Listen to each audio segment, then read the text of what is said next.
përhap shirku dhe si nisën njerëzit me dalë prej fejës së Allahut. Si nisën mi bë ortak Allahut subhanahu wa taala njerëzit në kohën e Nuhut alayhis salam.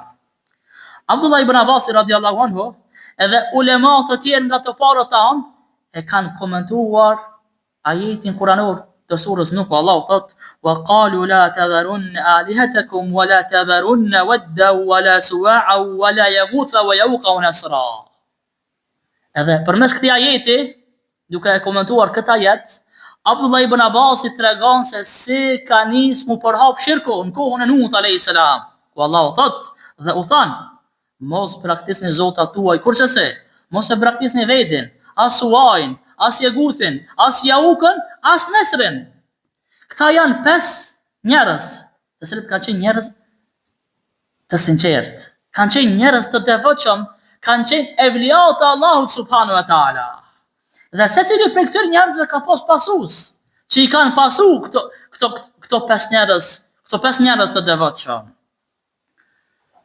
Pas vdekjes së këtyre 5 njerëzve të mirë, që Allahu i ka përmendur në Kur'an, këtyre 5 emrave, pasi që vdesin këto, shejtani, iblisi i mallkuar, po ballë në formën e një plaku të urtë, e një plaku të mençur, që ua do të mirë njerëzve.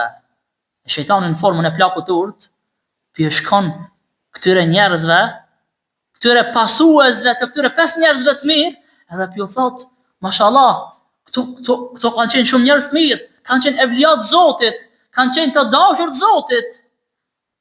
Pse ju nuk pi bani përmendore këtyre njerëzve të mirë? Pse s'pi bani puta këtyre njerëzve të mirë? Këto kanë qenë njerëz të veçantë të Allahut, këto kanë qenë njerëz të zgjedhur të Allahut, kanë qenë musliman të mirë." Kështu iblisi përmes fjalëve tina, përmes mashtrimeve tina, në pamje e një njeriu të urtë, kështu çka po thot njerëzve, që shpishtin që mi bë idhoj ato njerëzit e mirë, mi bë puta përmendore. Pjo thot iblisi: "Bani puta dhe idhoj këto 5 njerëz të mirë, që pastaj ju kur t'i shihni ju më marr shembull të ato.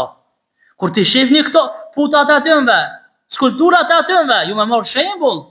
A dini kush janë kanë ata, jo do të përbosi ata." Kështu nisin hapat e shejtanit për mi çu njerëzit drejt shirkut. Kjo është etapa e parë te historia e Nuhut alayhis salam. Pastaj shejtani nuk i nguc këto njerëz. I shtin një herë këto 5 njerëz të mirë, mi u bë skulptura këtyre njerëzve. Mi bë puta, idhoj, përmendore. Dhe njerëz pinguc. Këto njerëz pastaj vdesin. Pastaj pas qindra vjetëve, që kanë përmend dietarët, vjen edhe gjenerata e dytë. Pasi që kishin kalu qindra vjet, po vjen gjenerata e dytë. Edhe tash pe përdor metodën tjetër shejtani. Njeri banën vetëm ka një skulpturë këtënve. Pastaj shejtani në formën e një plaku të urtë, pi shkon edhe pi thot njerëzve: "Këto kanë qenë njerëzit mirë, evliya të Zotit, pse nuk po bani secilin në shtëpinë e vet ka një skulpturë për këto 5 njerëzit mirë?" Njeri shtini vesh një me bë. Çfarë është metoda, çfarë është hapi i dytë? Në gjeneratën e dytë, pas qindra vjetëve, pishtën, pse s'pe bani secilin në shtëpinë e vet, me pas ka një skulpturë, ka një idhull këtyre 5 njerëzve të mirë. Dhe kështu njerëzit fillojnë me dëgju shejtanin. Ato nuk e dinë që kjo është shejtani, ato janë të menduar se kjo është njëri i urtë, një plak i urtë, që ja do të mirën atyre. Dhe kështu nisin njerëzit mi bë idhujt, ato skulpturat e këtyre njerëzve të mirë, se selin nëpër shtëpinë e vet. Pastaj, kjo gjenerata e dytë, vdesin edhe gjenerata e dytë. Këti kanë skulpturat idhujt në shtëpitë e veta. Vdesin edhe këto gjenerata e dytë. Vjen gjenerata e tretë. Prap shejtani u shkon këtyre si këshillues, që ja u do të mirën, dhe thot: "O ju njerëz, të parët e juve, kur kanë pas nevojë për diçka, kanë shku te këto idhoj, te këto skulptura, dhe ju kanë lutë atyre. Edhe lutja është pranuar, provoni nëse doni. Lutni këtyre putave, dhe këshirni që kam jau pranua. Lutjet e juve kanë u pranu.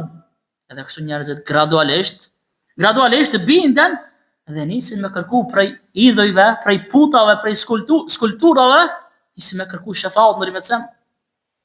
Nisin me lut ata, nisin me adhuru ata. Kadal, shejtani pishtin korth. Ashe tash gjenerata e tret.